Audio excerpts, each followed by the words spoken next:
નમસ્કાર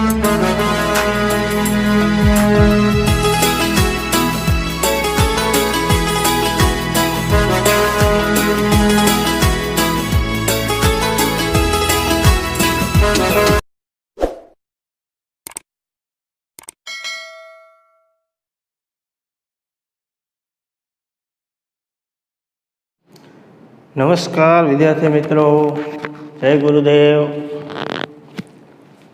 આજે આપણે ઇતિહાસનું ચેપ્ટર નંબર 5 વનવાસી વિચરતી જાતિ અને સ્થાનિક સમુદાય એનો ચોથો ભાગ છે, એના વિશે આજે આપણે વાત કરશું, જેની અંદર જનજાતિઓમાં આવેલ સાંસ્કૃતિક પરિવર્તન એ મુદ્દા ઉપર આજે આપણે વાત કરવાની છે। ગયા લેક્ચરની અંદર આપણે જે વિચરતી વણજારા જાતિ છે, વિચરતી જાતિઓ વિશે આપણે વાત કરી હતી, જેની અંદર વણજારા, કાંગસિયા, નટ, બજાણિયા, આ મારવાવ, અલગ અલગ જે વિચરતી જાતિના લોકો છે એના વિશે વાત કરીએ।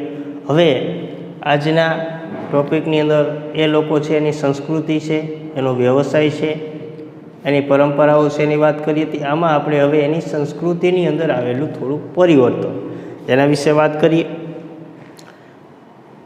કે એ વિચરતી જે જાતિઓ છે, એ પછી વનવાસી હોય કે વિચરતી જાતિઓ હોય, એ અર્થવ્યવસ્થા અને સમાજની જરૂરિયાતો વધતા નવા નવા કૌશલ્યો ધરાવતા લોકોની આવશ્યકતા ઊભી થઈ। શું થયું? એની સંસ્કૃતિમાં પરિવર્તન શા માટે આવ્યું? તો કે જેમ જેમ સમય પસાર થતો ગયો એમ અર્થવ્યવસ્થા સારી થતી ગઈ, એટલે કે લોકો છે એ પૈસા ટકે સુખી સંપન્ન થવા લાગ્યા, અને સમાજની અંદર જે લોકો સુખી સંપન્ન થવા લાગ્યા એટલે એની જરૂરિયાત વધતી ગઈ। જરૂરિયાત વધતી ગઈ એટલે એ લોકો છે એ કંઈક સારી ચીજ વસ્તુ મેળવવા માટે, સારી ચીજ વસ્તુ મેળવવા માટે શોધવા લાગ્યા એવી ચીજ વસ્તુ, અને એના બદલામાં બન્યું એવું કે નવા કલા કૌશલ્ય ધરાવતા લોકો છે એની આવશ્યકતા ઊભી થઈ। ઉદાહરણ જોઈએ કે આપણે પોતે જ છે, આપણા દાદાના વખતમાં આપણે સાદા સિમ્પલ નળિયાવાળા કાચા મકાનોની અંદર રહેતા હતા। વર્તમાન સમયની અંદર આપણે જે કાંઈ આપણી સુવિધા અને જીવન ધોરણ સારું થયું એટલે એવા આલિશાન બંગલા છે, અને એની અંદર ભૌતિક સુવિધાઓ આપણે એટલી બધી કરાવીએ છીએ, એ ઘરની અંદર રાચ રચેલું સજાવીએ છીએ અને એમાં વસવાટ કરીએ છીએ। પહેલાંના સમયની અંદર સાદું સિમ્પલ જીવન જીવતા, ગારા માટીથી લીપેલા મકાનો હતા, છત નહોતી, નરિયા હતા, એટલે ત્યારે જીવન ધોરણ નીચું જીવતા, પૈસાનો સ્ત્રોત બહુ ઓછો હતો, એટલે ત્યારે એવા લોકો કુંભારને છે માટીને, સુથારને, લાકડાને એના દ્વારા મકાન છે નરિયાવાળાને એ આપણે બનાવતા, એવા લોકોની જરૂર। વર્તમાન સમયમાં આધુનિક સુવિધાઓ છે, એમાં ફર્નિચરના અવનવી ડિઝાઇન, એ ઉપરાંત મકાન છે એની અવનવી ડિઝાઇનો, એટલે એવી કલા કૌશલ્ય ધરાવતા લોકોની જરૂરિયાત ઊભી થઈ। મકાનનો નકશો બનાવવા માટે આર્કિટેક્ટ વ્યક્તિ છે એની પાસે આપણે જે કડીઓ છે, વર્તમાન સમયમાં અલગ અલગ ડિઝાઇન આપે એવા કારીગરો છે। સ્થાપત્ય કલાની વાત કરી, કોતરકામ કરીને અલગ અલગ ડિઝાઇનો આપે, આવા કલા કૌશલ્ય ધરાવતા લોકો। એટલે પ્રાચીન સમયની આજે અર્થવ્યવસ્થા, જીવન ધોરણ સારું થયું, સમાજના લોકો થોડુંક સારું જીવવા લાગ્યા, એના કારણે કલા કૌશલ્ય ધરાવતા લોકો છે એની જરૂરિયાત ઊભી થઈ। સમાજ જુદી જુદી જાતિઓમાં વિભાજિત થયો, સમાજ અલગ અલગ જાતિઓમાં વિભાજિત થઈ ગઈ, અલગ અલગ જાતિ, પેટા જાતિ। બીજી બાજુ ઘણી જનજાતિઓ અને સામાજિક જૂથોને જ્ઞાતિ આધારિત સમાજમાં સમાવી તેને જાતિનો દરજ્જો આપવો। શું થયું કે અમુક અમુક જાતિઓના લોકો અલગ પડ્યા એમાંથી, એટલે એવું બન્યું કે એ લોકો અલગ થયા, એમાંથી એનો સમૂહ વધતો ગયો અને એને એની અલગ જાતિ છે એની રચના કરી, અથવા તો અમુક જાતિ હતી એને એની જાતિમાં એને સમાવી લીધી। આમ અલગ અલગ જાતિ અને પેટા જાતિઓ છે એમાં વિભાજિત થવા લાગ્યા, સમાજના લોકો અલગ અલગ જાતિઓ છે એમાં વિભાજિત થઈ ચૂક્યા। આવી જાતિઓમાં વિશિષ્ટ કલા કૌશલ્ય ધરાવતા સમુદાયો મુખ્ય છે। આવી જાતિઓમાં કલા કૌશલ્ય ધરાવતા લોકો એટલે કેવી જાતિઓ કેવી જાતિઓમાં એને સમાવી લીધા, વિભાજિત થયા કે ભાઈ નટનું કામ કરે છે, મદારીનું કામ કરે છે, કાંગસિયા છે એનું કામ કરે છે, આ ઉપરાંત વણઝારા લોકો છે એનું કામ, આ પછી વણઝારા છે એને આખી જાતિ થઈ, નટ લોકો છે, મદારી લોકો છે એની આખી જાતિ થઈ ગઈ વિચરતી. આમ અલગ અલગ જાતિ છે એમાં વિભાજિત થઈ ગઈ. અને આવી અલગ અલગ જાતિમાં વિભાજિત થયા પછી એ લોકો એનું કાર્ય કૌશલ્ય એટલે કે એની આવડત ઘણા બધા વિસ્તારની અંદર જોઈએ છે કે એ નટને મદારીને ખેલ કરતા હોય, એની આવડતથી મનોરંજન લોકોનું પૂરું પાડે છે. કાંગસિયા છે, વણઝારા છે એનો વ્યવસાય કરી અને લોકોને ચીજ વસ્તુઓ પૂરી પાડે છે. હવે વર્ણના બદલે જાતિ સમાજના સંગઠનો પર આધાર રાખે. પહેલાંના સમયમાં વર્ણ વ્યવસ્થા હતી, 4 વર્ણો હતા આપણા. કેટલા? 4 વર્ણોમાં સૌથી ઉપર બ્રાહ્મણ, પછી ક્ષત્રિય, ત્યાર પછી વૈશ્ય, ત્યાર પછી શૂદ્ર. 4 વર્ણો હતા પહેલાંના સમયમાં. એ સમયમાં વર્ણ વ્યવસ્થા રાજાશાહી હતી. ત્યારે અંગ્રેજો આવ્યા પહેલાંના સમયગાળા સુધી વર્ણ વ્યવસ્થા હતી. પછી સમાજ જાતિમાં વિભાજિત થયો અને જાતિઓના સંગઠન થયા અને સમાજ એના ઉપર આધાર રાખવા. પહેલાં આ સંગઠનો, બ્રાહ્મણનું કામ શું હતું તો કે શિક્ષણ આપવાનું કામ. રાજકુમારો અને અન્ય એ સમયના રાજકુમારો અને અન્ય લોકો જે શિક્ષણ લેતા એ બ્રાહ્મણો પાસેથી શિક્ષણ આપવાનું કામ માત્ર બ્રાહ્મણો. ક્ષત્રિયોનું કામ કે રાજ કરવું, પ્રજાનું રક્ષણ કરવું, એના રાજ્યનું રક્ષણ કરવું અને પ્રજાનું રક્ષણ કરવું, રાજ કરવું ક્ષત્રિયોનું કામ. વૈશ્યનું કામ વેપાર કરવું, વેપાર કરવાનું કામ વૈશ્ય લોકો. શૂદ્ર લોકો છે એને સાફ સફાઈને લગતા કાર્યો હતા અને ઉપરની 3 જે વર્ણો છે એની સેવા ચાકરી, જરૂરિયાતો એને જ્યારે કામ હોય તેની સાફ સફાઈ કરવી અને રસ્તાઓને એની દેખભાળ કરવી, એટલે કે સાફ સફાઈ રાખવી. આ વર્ણ વ્યવસ્થા. વર્તમાન સમય અથવા તો સમય જેમ જતો ગયો એમ વર્ણ વ્યવસ્થા નાશ થઈ અને જાતિ આધારિત સંગઠનો થયા. અલગ અલગ જાતિઓ, ઘણા બધા ટીવી સમાચારમાં જોવો છો, આ જ્ઞાતિની છે એ જાતિ સંગઠન, આ સમાજે આંદોલન કર્યું, આ સમાજે આંદોલન, આવી રીતે જાતિ આધારિત સંગઠનો થયા. હવે આપણે વનવાસી અને વિચરતી જાતિની ઉપલબ્ધિઓ એના વિશે જોઈએ.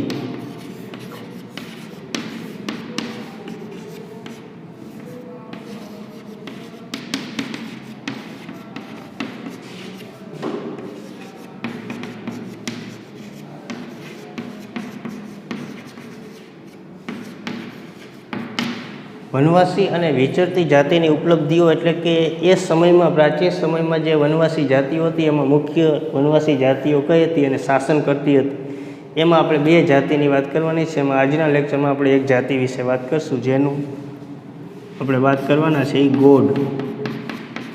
એક ગોંડ અને એક અહોમ 2 જાતિઓ હતી. એમાં ગોંડ જાતિ વિશે આપણે આજે વાત કરીશું.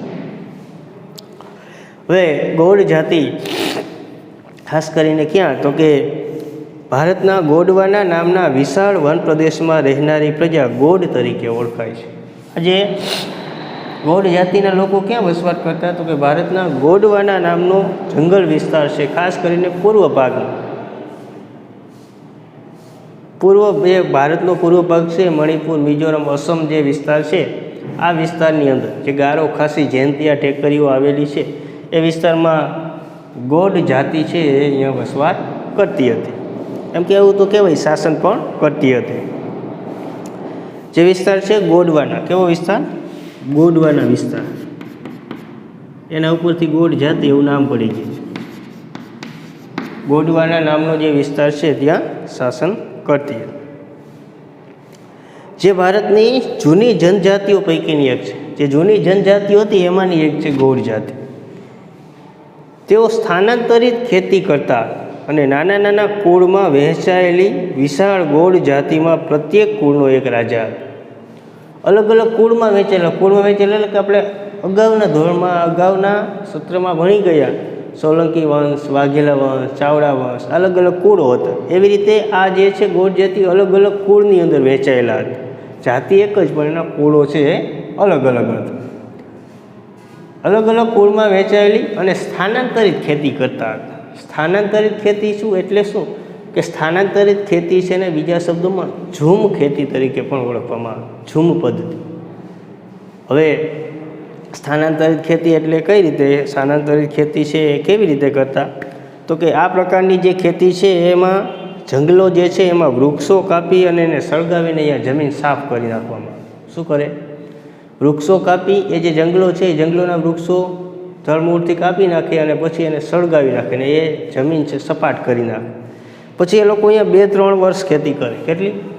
2-3 વર્ષ ખેતી કર્યા બાદ એ જમીનની ફળદ્રુપતા ઘટી જાય, એટલે કે જમીનની ફળદ્રુપતા ઘટતા એ વિસ્તાર છોડી દઈને બીજી જગ્યાએ ખેતી કરવા જાય. આ પ્રકારની ખેતી છે એને સ્થાનાંતરિત અથવા ઝૂમ પદ્ધતિની ખેતી કહેવાય. સમજાણું? આ ગોળ જાતિના લોકો આ પ્રકારની ખેતી કરતા કે જંગલ વિસ્તાર છે એ જંગલો કાપી અને સળગાવી દે, જમીન સપાટ થઈ જાય. પછી અહીંયા એ લોકો ખેતી કરે, 2-3 વર્ષ ખેતી કરે, પછી જમીન છે એ નબળી પડી જાય, એટલે કે એની ફળદ્રુપતા ઘટી જાય, ઉત્પાદન ઓછું આપવા માંડે, એટલે એ લોકો એ વિસ્તાર છોડી દે અને કોઈ બીજા વિસ્તારની અંદર જાય, વરિયા જંગલો કાપીને સાફ કરીને વરિયા ખેતી કરે. આ ખેતી છે એને સ્થાનાંતરિત ખેતી કહેવામાં આવે છે. આ ગોળ જાતિના લોકો એ સ્થાનાંતરિત ખેતી કરી અને અલગ અલગ કુળની અંદર વસવાટ કરતા હતા.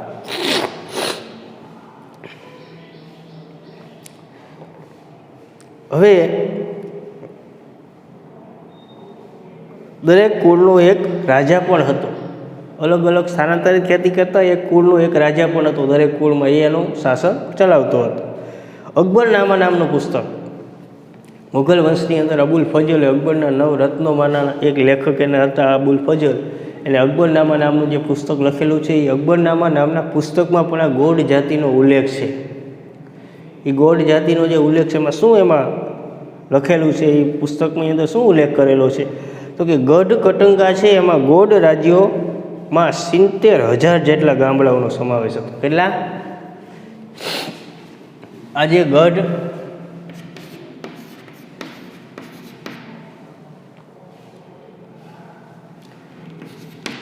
કટંગા છે એમાં 70,000 ગામડા ગોળ રાજ્યો છે. એનું જે રાજ્ય હતું એમાં ગઢ કટંગાની અંદર 70,000 જેટલા ગામડાઓ છે એનો સમાવેશ થતો હતો. અકબરનામા નામના પુસ્તકમાં એનો ઉલ્લેખ થયેલો છે. તેમની રાજ્ય વ્યવસ્થા કેન્દ્રીકૃત હતી. કેન્દ્રીકૃત એટલે શબ્દ નવો છે. શું કેન્દ્રીકૃત એટલે એક જ વ્યક્તિના હાથમાં સત્તા હોય ને કેન્દ્રીકૃત કહેવાય. એક જ વ્યક્તિ નિર્ણય લે એ કેન્દ્રીકૃત. વિકેન્દ્રીકૃત એટલે કે અલગ અલગ તમામ સભ્યો નિર્ણય લે અને વિકેન્દ્રીકૃત. દાખલા તરીકે આપણા ઘરના વડીલો પપ્પા એક જ નિર્ણય લેતા હોય, ઘરમાં બીજા કોઈનું કાંઈ નિર્ણય ચાલે નહીં, તો એ કેન્દ્રીકૃત સત્તા કહેવાય. પણ ઘરની અંદર બધા ભેગા રહેતા હોય, કાકા અને પપ્પા અને બીજા 2-4 કાકા અને એમાં નિર્ણય લેવાનો હોય, એમાં બધા સહમતિથી નિર્ણય લે તો એ વિકેન્દ્રીકૃત કહેવાય. એટલે આમાં જે નિર્ણય લેવાની સત્તા જે હતી કેન્દ્રીકૃત, એટલે રાજા પાસે પોતે રાજા જે નિર્ણય લે એ જ નિર્ણય માન્ય રહેતો, અથવા તો એનો જે કુળનો વડો હોય એ જે નિર્ણય લે એ નિર્ણય માન્ય રહેતો હતો. રાજ્ય ગઢમાં વહેંચાયેલા હતા. આ જે રાજ્યો હતું એનો એ રાજ્યના અલગ અલગ ગઢની અંદર વહેંચાયેલા હતા. અલગ અલગ ગઢો હતા, જેમાં દરેક ગઢ ઉપર એક ખાસ ગોળ કુળનું આધિપત્ય. અલગ અલગ ગઢમાં વહેંચાયેલા હતા. એમાં એક ગઢમાં એક ગોળ કુળનો શાસક છે, એનું વર્ચસ્વ અહીંયા હોય, એ પ્રદેશ ઉપર એનું વર્ચસ્વ, વળી બીજો ગઢ હોય અહીંયા વળી બીજા કોઈકનું વર્ચસ્વ હોય. આમ અલગ અલગ વર્ચસ્વ ધરાવનારા અલગ અલગ કુળ છે એની અંદર વર્ચસ્વ ધરાવનારા અલગ અલગ એના ગઢો હતા. દરેક ગઢ 84 ગામના એક એકમમાં વહેંચાયેલો હતો. એક ગઢ છે એમાં કેટલા ગામો હતા? 84. અને એ ગઢને 84 તરીકે પણ ઓળખવામાં આવતું હતું. આખો ગઢ છે એક ગઢને 84 તરીકે, દરેક ગઢ છે એમાં 84 ગામો છે એનો સમાવેશ થતો હતો, જેને 84 તરીકે પણ ઓળખતા. દરેક 84 12 ગામના એક પેટા એકમમાં 12 હોતોમાં વહેંચાયેલું. આ 84 છે એ દરેક 84 પાછો છે એક 84 છે એ બાર ગામ એનો પેટા ભાગ, બાર ગામ, એ બાર ગામ એને બારા હોતું. જે ગઢ છે એ ગઢને 84 કહેતા, 84 ગામોમાં વિભાજિત હતો અને દરેક 84 જે છે, એક 84 છે એની અંદર 12 ગામ છે એના પેટા ભાગ પડતા હતા. 12 ગામનો એક વિભાગ હતો એને બારા હોતો તરીકે ઓળખવામાં આવતો હતો. જે સલ્તનત યુગ અને મુઘલ યુગમાં ભણી ગયા જિલ્લાને, વિષયને અલગ અલગ જે પરગણોને નામ આપવામાં આવતા હતા એ રીતે. મોટા રાજ્યના ઉદય સાથે ગોંડ સમાજમાં પણ પરિવર્તન આવતું. જેમ જેમ મોટા રાજ્યો છે એનો ઉદય થયો, મોટા એટલે આસપાસના જે બીજા રાજ્યો છે, એવી રીતે ગોંડ રાજ્યો છે એમાં પણ ધીરે ધીરે પરિવર્તન આવતું ગયું, એમાં પણ વિકાસ થતો ગયો.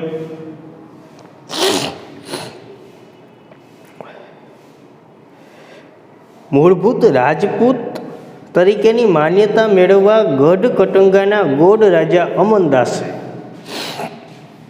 ગઢ કટંગા છે નામ ગોંડ રાજ્ય હતા જેનું નામ હતું અમનદાસ.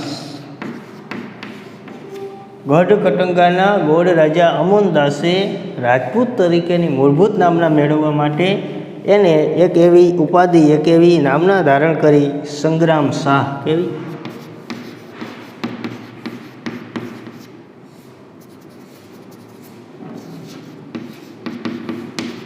સંગ્રામ શાહની પદવી ધારણ કરી.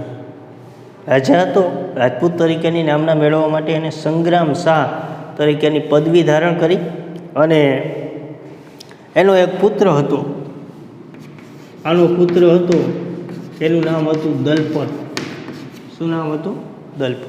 સંગ્રામ શાહનો પુત્ર દલપત.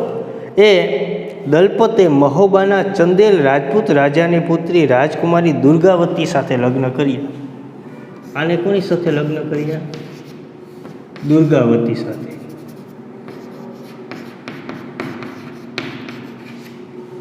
આ દુર્ગાવતી કોણ હતી? તો કે ચંદેલોની રાજકુમારી. ચંદેલોની રાજકુમારી દુર્ગાવતી.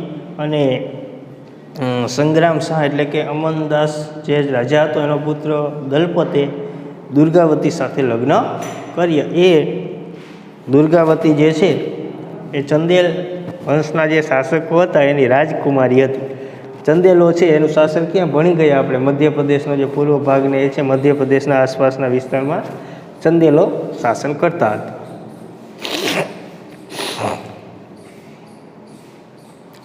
હવે યુવાન વયે જ દલપત છે એનું મૃત્યુ થયું. નાની ઉંમરમાં જ દલપત છે એનું અવસાન થયું.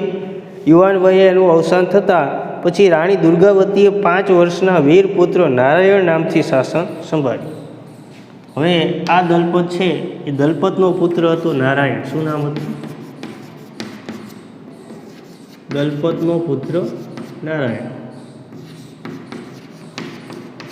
નારાયણ બહુ નાની ઉંમરનો હતો, શાસન ગાદી ચલાવી શકે હજી એવી પરિસ્થિતિ નહોતી. એટલે રાણી દુર્ગાવતીએ રાજ્યાભિષેક કરી નાખ્યો, રાજા ઘોષિત કરી દીધો નારાયણ. અને શાસન છે એ એની માતા એટલે કે દુર્ગાવતી શાસન ચલાવવા લાગ્યું. 1565માં ક્યારે? 1565માં આસિફ ખાન, આ મુઘલ વંશનો એક એ સમયનો સેનાપતિ. સેનાપતિ એટલે મુઘલ વંશે એ સમયમાં જે તે રાજ્યો સાથે યુદ્ધ કરવું એટલે કોઈ એવા વ્યક્તિની આગેવાની નીચે સૈન્ય મોકલી દી. એમાંનો એક આગેવાન આસિફ ખાન. એ મુઘલ વંશે 1565માં આસિફ ખાન છે એના નેતૃત્વ હેઠળ મુઘલ સેનાને દુર્ગાવતી સાથે યુદ્ધ કરવા મોકલી સેના. અને એ આસિફ ખાને દુર્ગાવતી છે એને હરાવી દીધી. અને રાણી અને એમનો પુત્ર જે છે એ યુદ્ધની અંદર લડતા લડતા બંને મૃત્યુ પામ્યા. આ આસિફ ખાન સાથેનું જે યુદ્ધ થયું 1565માં, એમાં દુર્ગાવતી અને એનો પુત્ર જે હતો એ બંનેનું લડતા લડતા મૃત્યુ થયું. ગઢ કટંગા રાજ્યએ હાથીઓના વેપાર દ્વારા પુષ્કળ ધન કમાયું. ભારતનો પૂર્વ ભાગ, કારણ કે અસમના આ બધા વિસ્તારમાં અઢળક પ્રમાણમાં હાથીઓ જોવા મળે. એટલે ગઢ કટંગા જે રાજ્ય હતું એ રાજ્ય શાસન કરતા સાથે સાથે હાથીઓ અઢળક હતા, એટલે હાથીઓનું વેચાણ કરીને ધન કમાતા. હાથીઓનું વેચાણ તો કે એ સમયમાં જે રાજાઓ છે એને યુદ્ધ કરવા માટે હાથીઓની જરૂરિયાત હતી, એટલે આની પાસેથી ખરીદી હતા. ગઢકટંગા રાજ્ય છે અહીંયાથી ખરીદી હતા, એટલે કે ગઢકટંગા રાજ્યએ હાથીઓ વેચીને અઢળક ધન કમાયું. ગઢકટંગા પર વિજય મેળવીને મુગલોએ પુષ્કળ ધન અને હાથીઓ મેળવ્યા. પછી મુગલ વંશે આની સાથે યુદ્ધ કરીને અહીંયા સત્તા જમાવી દીધી. ત્યાર પછી મુગલોએ પણ અઢળક પ્રમાણમાં હાથીઓ વેચ્યા. મુગલ સેનામાં અઢળક પ્રમાણમાં હાથીઓ હતા, કે એ પ્રદેશ જીતી લીધો એટલે એ બધું એનું. અને મુગલોએ છે એ હાથીઓ વેચી અને અન્ય ચીજવસ્તુ વેચીને અઢળક ધન છે એ ભેગું કરેલું હતું આ ગઢકટંગામાંથી. તેમણે રાજ્યનો મોટો ભાગ પોતાના નિયંત્રણમાં રાખ્યો. પૂર્વ જે ભાગ હતો ગઢકટંગાનો, રાજ્યનો મોટા ભાગનો વિસ્તાર એને પોતે નિયંત્રણ નીચે રાખ્યો. એટલે ક્યાંક વ્યક્તિને નેમી દીધો એ એની દેખરેખ રાખે. બાકી એ વિસ્તાર છે એ મુગલ વંશનો. અને બાકીનો જે ભાગ હતો એ વીર નારાયણના કાકા ચંદર શાહને આપ્યો. બાકીનો ભાગ કોણે આપ્યો? વીર નારાયણ જે છે એના કાકા, આના કાકા ચંદર શાહ. ચંદર શાહ એટલે કોણ થયો? દલપતનો ભાઈ. દલપતનો ભાઈ એવું બની શકે કે મુગલ વંશને આક્રમણ કરવા માટે અને રાણી જે દુર્ગાવતી હતી એની સાથે છળકપટ કરી અને ચંદર શાહે કદાચ મુગલ વંશને આક્રમણ માટે બોલાવ્યા હોય. એ લાલચ છે ને રાજ્ય મેળવવા માટે મુગલ વંશે કીધું હોય કે ભાઈ આટલું રાજ્ય આપશું તને, એમાં મદદ કરી અને એને કરેલી હોય મદદ, બની શકે.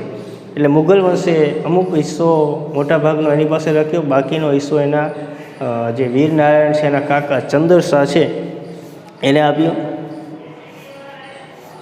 હવે ગઢકટંગા જે છે એના પતન બાદ ગઢકટંગાનું પતન થયું હતું જ્યારે આ સમયગાળા દરમિયાન દુર્ગાવતી સાથે યુદ્ધ થયું. એ પછી જે ગૌડ રાજ્ય છે એ નબળું બની ગયું હતું. આની સાથે યુદ્ધ થયું એટલે ગૌડ રાજ્ય છે એ નબળું બની ગયું. ચંદર શાહ છે એની પાસે એવા શક્તિશાળી કોઈ શાસકો ન હતા. એટલે એ સમયગાળા દરમિયાન એ સમયના શક્તિશાળી બુંદેલો અને મરાઠાઓએ આક્રમણ કર્યું. બુંદેલો અને મરાઠાઓએ ગઢકટંગા ઉપર આક્રમણ કર્યું. ચંદર શાહ જ્યાં શાસન કરતો હતો એટલે એ સમયગાળા દરમિયાન ગઢકટંગા છે એમાં ગૌડ રાજ્યો જે હતા એનું પતન થયું અને એની જગ્યાએ બુંદેલો અને મરાઠાઓ છે એ વિસ્તાર એના હાથમાં આવી ગયો. આમ અહીંયા ગૌડ રાજ્ય છે એનું પતન થયું. આજના વિડીયોમાં આપણે અહીંયા સુધી વાત કરશું. હવે બીજું એક રાજ્ય છે અહોમ, એની આવતા વિડીયોની અંદર વાત કરશું. આજનું તમારું હોમવર્ક, આજે આપણે જે કાંઈ ટૉપિક છે એની વાત કરી, જે કાંઈ ટૉપિકની આજે વાત કરી એમાંથી એક વાક્યના 10 પ્રશ્નો જવાબ સહિત તમારે લખવાના રહેશે. અસ્તુ.